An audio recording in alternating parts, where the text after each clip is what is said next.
Sir. तुम्हारा नाम क्या है?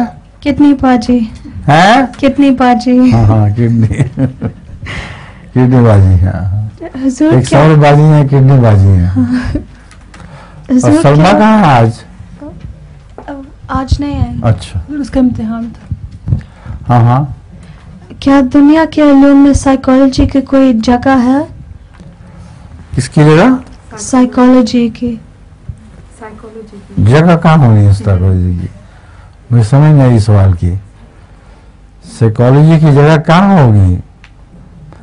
साइकोलॉजी दुनिया के इल्म में तो बड़ी साइकोलॉजी की जगह है। हर जगह साइकोलॉजिस्ट मौजूद हैं जो ज़हनी मरीज हों उनका इलाज भी साइकोलॉजिस्ट करते हैं। साइकार्ट्री भी है कि एक शाख साइकोलॉजी की।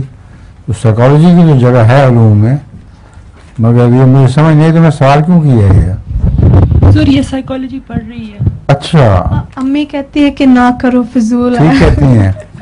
साइकोलॉजी को उनके लिए कहा जाता है कि जो पढ़ता है वो पागल हो जाता है। बहुत से साइकोलॉजिस्ट साइकोलॉजी पढ़ के पागल हो गए, तो इसलिए उनकी रोक रही है तुम्हें। नेक्स्ट साल मैं इंग्लिश लिटरेचर कर लूंगी या तो ठीक लॉ है, या कुछ वो ठीक इंशाल्लाह। है। फरमाइए।